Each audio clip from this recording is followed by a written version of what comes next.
Si hablamos de difusión en sólidos no metálicos, van a repuntar acá los cerámicos y posterior a ello vamos a hablar de los polímeros.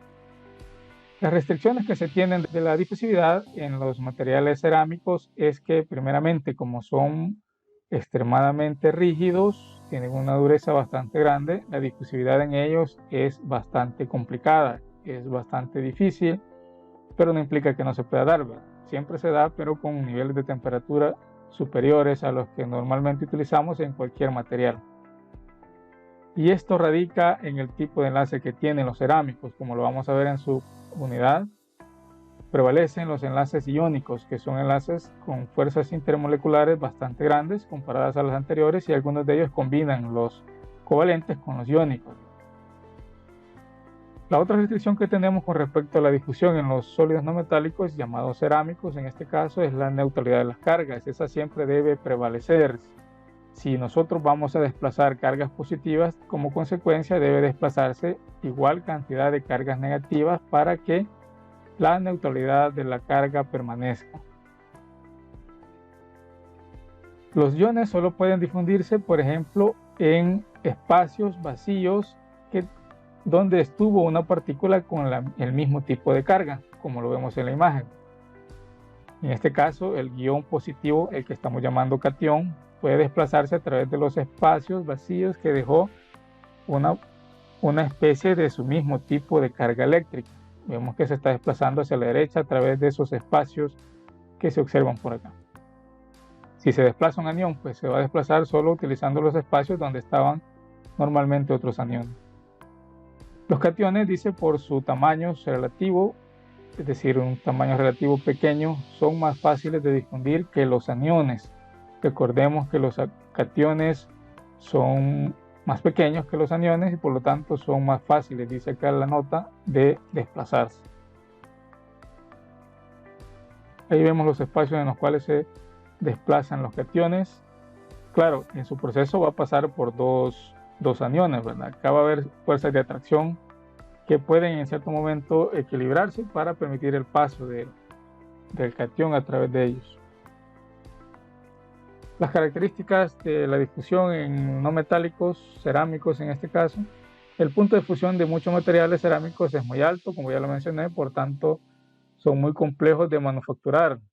Aquí no se pueden utilizar los métodos tradicionales de llevar un material a su condición de fusión para después introducirlo en un molde, por ejemplo, y darle una forma prefabricada. No se puede hacer eso. Ya vimos que como son extremadamente duros, se recurre al proceso de sinterizado o metalurgia de polvos o pulvimetalurgia. Son los nombres con los que ustedes pueden encontrar ese proceso de manufactura en los materiales cerámicos. Entonces, cuando el material se pulveriza, se lleva a condición de polvo. Entonces, dijimos, se introduce en un molde, se compacta.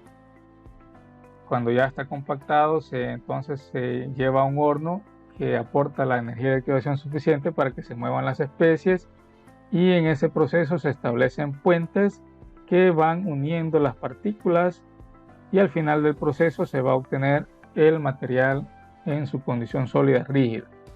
Ya lo mencioné muchas veces. También los cerámicos requieren una mayor energía de activación, puesto que ya dijimos que su condición es bastante grande de temperatura de fusión, que ya mencionábamos. Al decir que requiere gran energía de activación para mover átomos o iones en ese caso, también nos va a dar la idea de que ahí cuesta mucho mover átomos, iones. Es decir, la difusividad es menor, es bastante baja en estos elementos. Su procesamiento implica alto intervalo de temperatura. Ya dijimos que como son materiales en donde difícilmente podemos alcanzar su temperatura de fusión, lo que se recurre es al proceso de pulvimetalurgia, donde se introducen en el horno para que puedan darse el proceso de fusión y enlazar sus partículas. Algunos ejemplos de esos materiales cerámicos que vamos a estudiar en la unidad 8 de cerámicos: el soluto aluminio difundido en el disolvente óxido de aluminio, por ejemplo, el Al2O3. Este es el que vamos a estudiar bastante en esa unidad. La alúmina, o la vamos a llamar en ese momento corindón también, la estructura que forma el óxido de aluminio. Tenemos los valores de sub0 que se utiliza para calcular la difusividad de esta especie sobre esta otra especie. Tenemos el valor de la energía de activación en kilojoule por mol y kilocalorías por mol. El caso de que vamos a difundir más oxígeno siempre en una matriz de óxido de aluminio, también sus valores de D sub 0 y energía de activación. Y ahí vamos magnesio en óxido de magnesio, oxígeno en óxido de magnesio, níquel en óxido de magnesio, silicio en silicio, germanio en germanio, y tenemos boro en germanio como elementos semiconductores.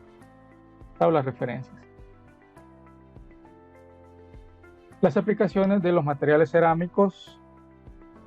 Vamos a tener acá en la manufactura del tantalato de bario y magnesio, el cerámico BMT, que son utilizados muchas veces para fabricar herramientas de corte, puesto que son resistentes a la abrasión. La manufactura de la alúmina, recuerden el óxido de aluminio, que también es utilizado como herramienta de corte o como material abrasivo en las famosas lijas que utilizamos muchas veces para desgaste de superficies.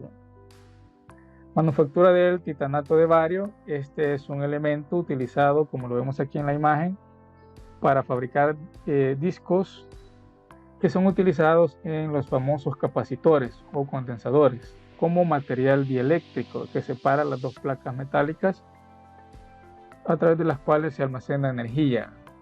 Eso mejora en gran medida el almacenamiento de carga eléctrica en estos dispositivos. La metalurgia de polvo, que ya la mencionamos, para estos elementos bastante duros. Aquí está la imagen de las herramientas de corte utilizados, algunas de ellas de titanato de bario y otras de óxido de aluminio, que se distinguen por los colores. Por lo general el titanato tiene un color anaranjado, casi teniendo amarillo, y el óxido de aluminio es color del aluminio un poco más oscuro. Ahora vamos a hablar del otro aspecto de los otros materiales no metálicos, los llamados polímeros.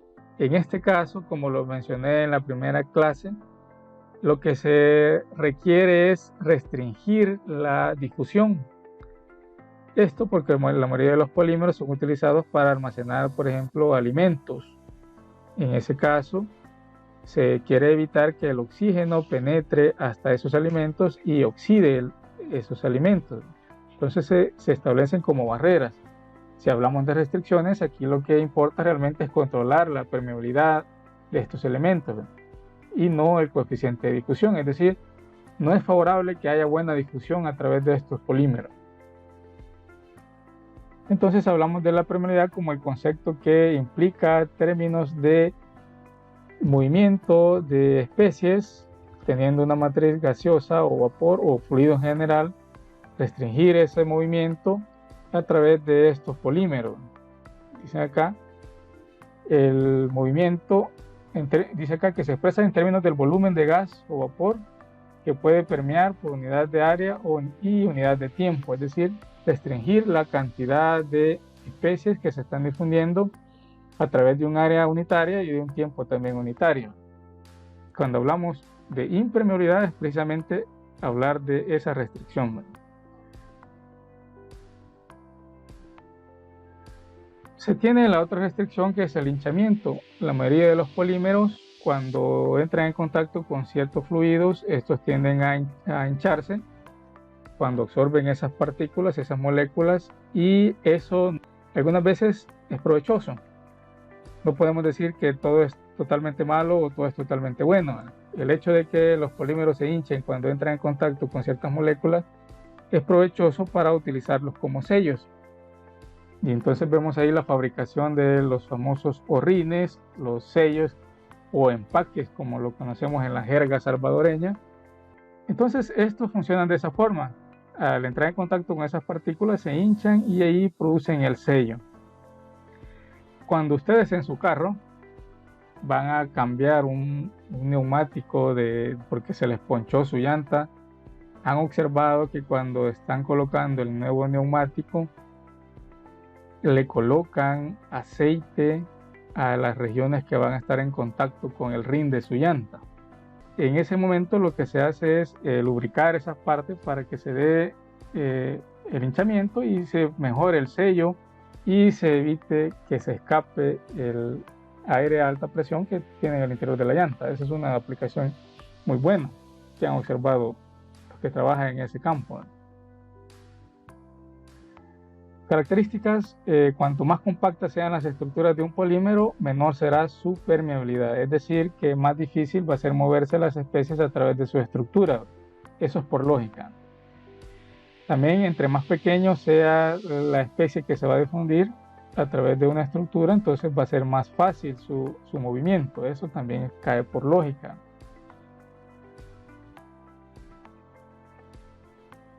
Dice acá que también la difusividad puede ser más rápida cuando entre las cadenas de polímeros haya huecos más grandes. También es por lógica que deducimos eso. Entre más grandes sean los huecos, con más facilidad se va a desplazar una especie que se esté difundiendo. La difusividad a través de los polímeros cristalinos es más lenta a través de polímeros amorfos. Y acá, por tener estos últimos menor densidad. Acá nos está estableciendo que dependiendo de la estructura que tenga el polímero, así va a ser esto más lenta o más rápido el movimiento de las especies que se desean difundir, ¿verdad? Aquí tenemos dos ejemplos que también lo vamos a ver en la unidad de polímeros. Aquí está una estructura amorfa, un polímero que no tiene forma y un polímero que en ciertas regiones sí va a presentar algo como una estructura cristalina. Lo vemos en la imagen de cómo se forma el polímero, cómo van creciendo las cadenas, que también es algo que vamos a estudiar en esa unidad. Hay regiones desordenadas, que son las regiones amorfas, y hay regiones ordenadas, como esta que ustedes ven por acá, esta otra que se establece por aquí también.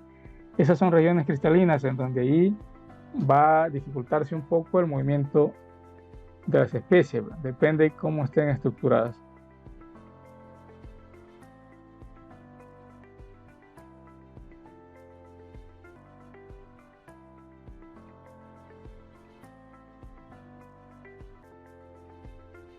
Entre más ordenado esté un elemento, más difícil será que se difunda una especie. Entre más desordenado está, más fácil es que se difunda una especie. Eso dice la nota acá.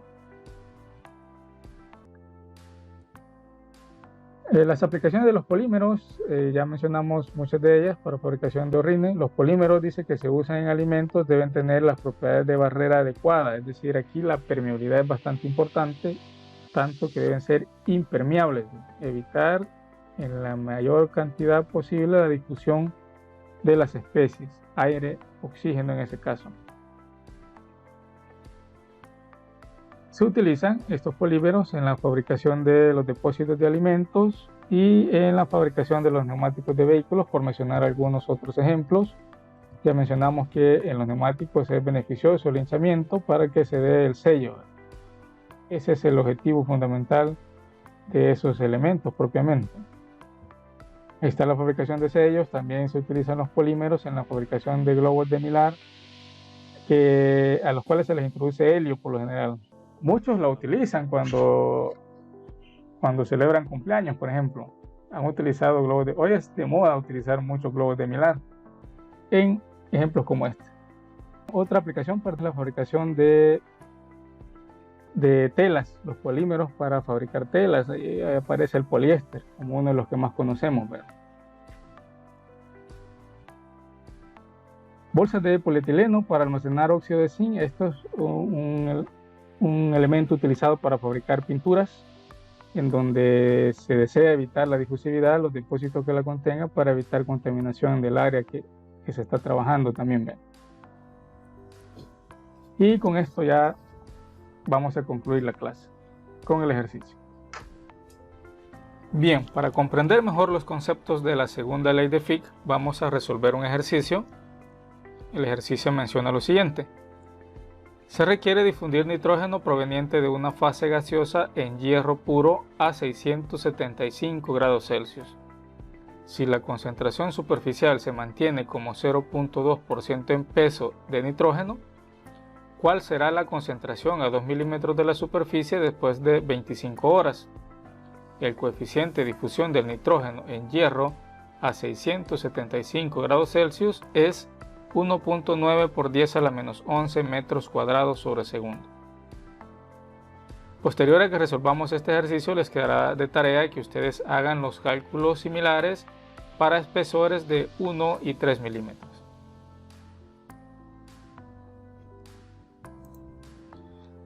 En la imagen tenemos la tabla de referencia de la función error. Vamos a aprender también a utilizar la función error tomando como referencia la tabla que se muestra en el libro de Smith. Observemos, siempre aparecen el argumento z y la función error evaluado en su argumento z. Entonces, lo primero que haremos es extraer la información que nos proporciona el ejercicio.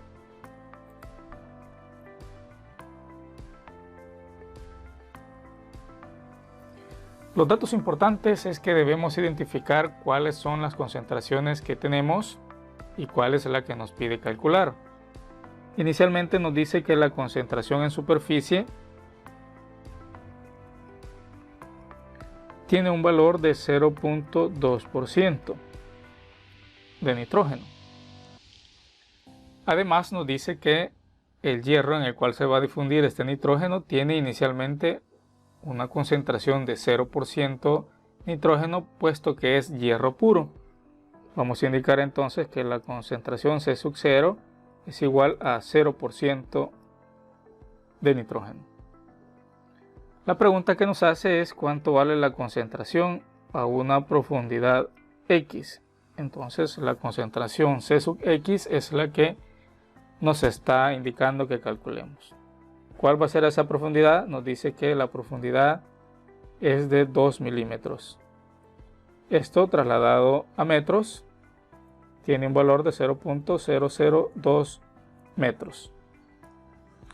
Nos dice además que el coeficiente de difusión, es decir, la difusividad para este par difusor de nitrógeno en hierro es 1.9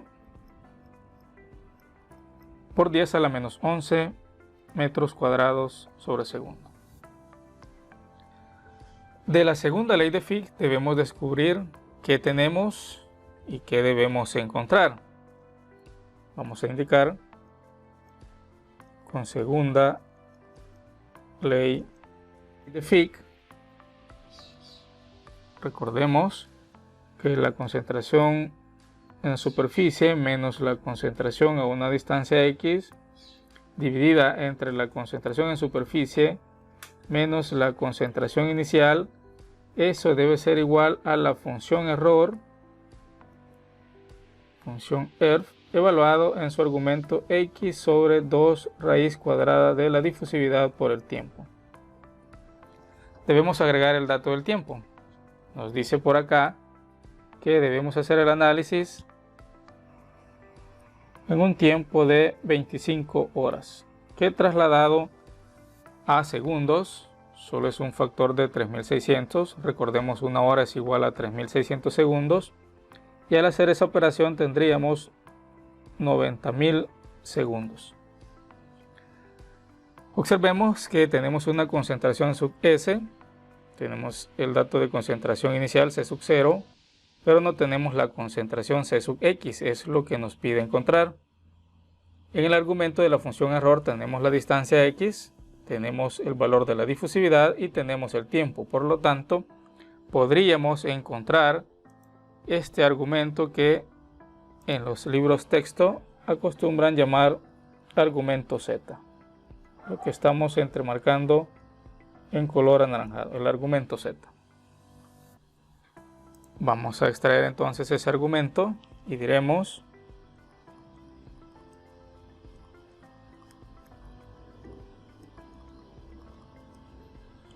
que el argumento Z es igual a X sobre 2 veces la raíz cuadrada de la difusividad por el tiempo. Hacemos la sustitución para descubrir de cuánto es este valor del argumento Z. X en metros, 0.002 metros, divididos entre 2 veces la raíz cuadrada de la difusividad, 1.9 por 10 a la menos 11, estos son metros cuadrados sobre segundo, por el valor del tiempo, 90.000 segundos. Indicamos todas las unidades para descubrir que el valor Z es adimensional y resulta, al hacer las operaciones indicadas, de 0.76472, el valor del argumento Z. Conociendo nosotros el valor del argumento Z, vamos a entrar a tablas referencia, vamos a buscar el valor de Z que caiga dentro de los intervalos más cercanos, y a partir de este vamos a tener que asimilar el comportamiento lineal de Z y su función evaluada en Z para poder realizar la interpolación. En el caso de Z 0.76472, observamos que podría estar entre el valor de 0.75, cuyo valor de la función evaluada es 0.7112, y el valor de 0.80, que resulta al evaluar la función error de 0.7421. De acá vamos a realizar la operación llamada interpolación. ¿Cómo realizamos entonces esa interpolación? Para quienes es nuevo este concepto, podremos en primeras instancias realizar un esquema, ya que esta interpolación asumida como lineal se basa en la definición de los triángulos semejantes. Es decir, para realizar la interpolación vamos a indicar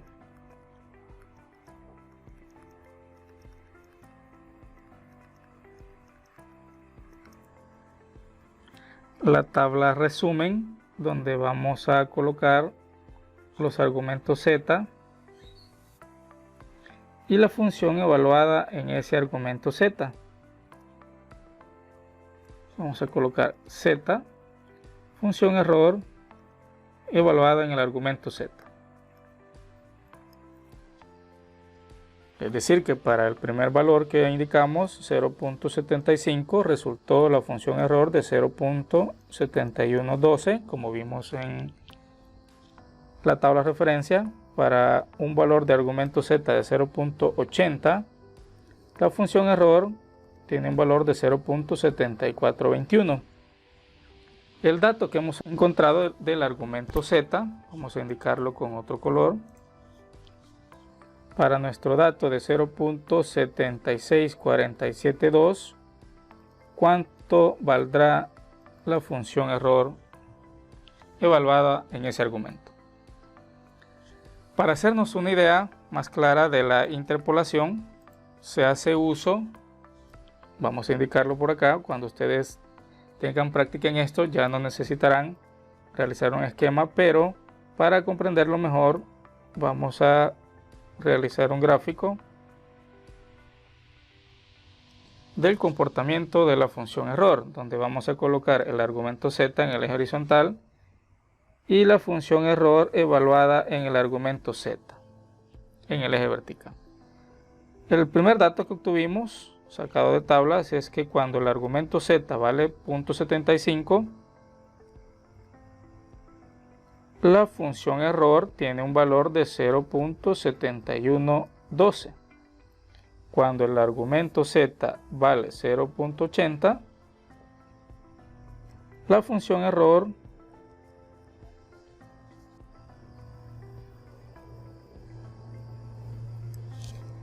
tiene un valor de 0.7421. Trazamos el comportamiento.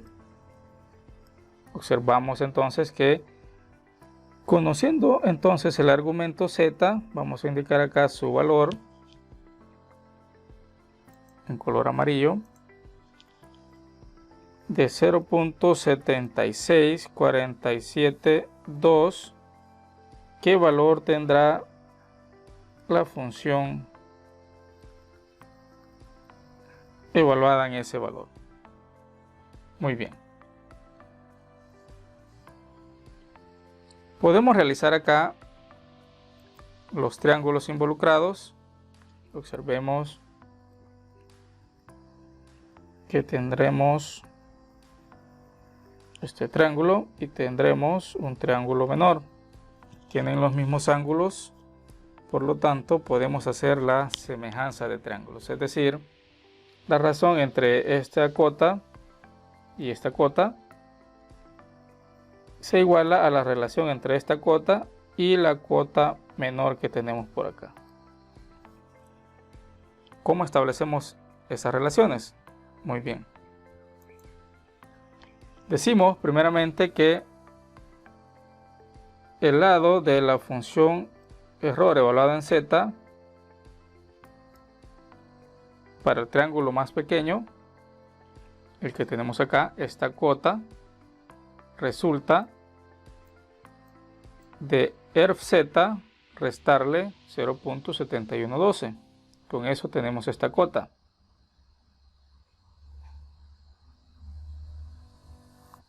Esa cota la podemos dividir entre la cota mayor del otro triángulo que tenemos acá, 0.7421 menos 0.7112.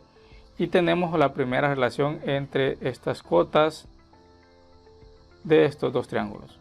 Haremos lo mismo con la cota horizontal, es decir, vamos a dividir 0.76472, que es este punto, menos 0.75 entre esta cota mayor, 0.80 menos 0.75. Y eso es una igualación de triángulos. Entonces diremos que la función error evaluada en el argumento z menos 0.7112 dividido, ese es el cateto del primer triángulo, el más pequeño, dividido entre el cateto vertical del triángulo más grande, es decir, 0.7421 menos 0.7112. Esa relación debemos igualarla a la relación de los catetos horizontales. El pequeño tiene una dimensión de 0.76472 menos 0.75 y el cateto horizontal del triángulo más grande es la resta de 0.80 menos 0.75, de donde al despejar lo que nos interesa, es decir, la función error evaluada en su argumento z, vamos a indicar despejando.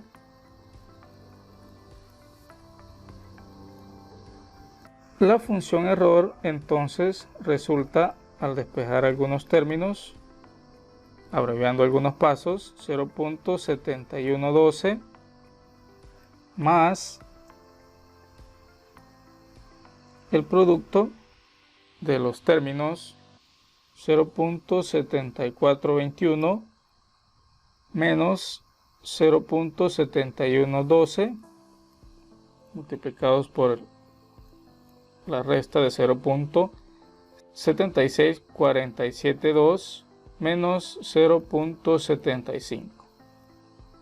Esto dividido entre la resta de 0.80 menos 0.75, al realizar las operaciones indicadas, obtendremos un valor para la función error de 0.72029.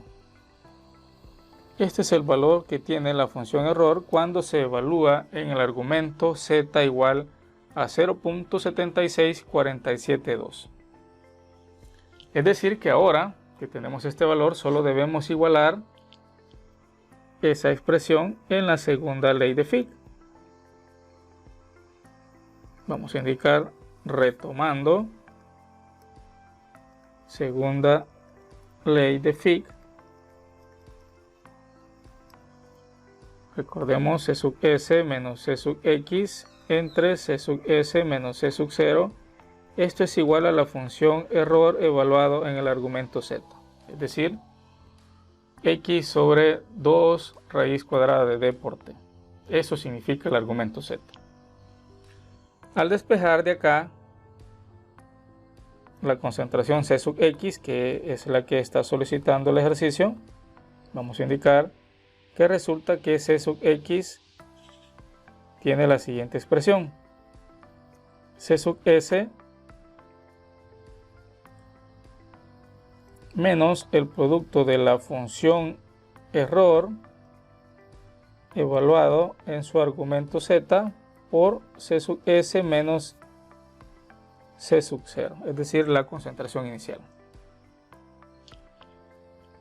Al hacer la sustitución, vamos a indicar que C sub s tiene un valor de 0.2% de nitrógeno menos la función error evaluada en z, que resultó de 0.72029, por la resta de C sub s, que vale 0.2, menos C sub 0, que dijimos tiene una concentración inicial de 0.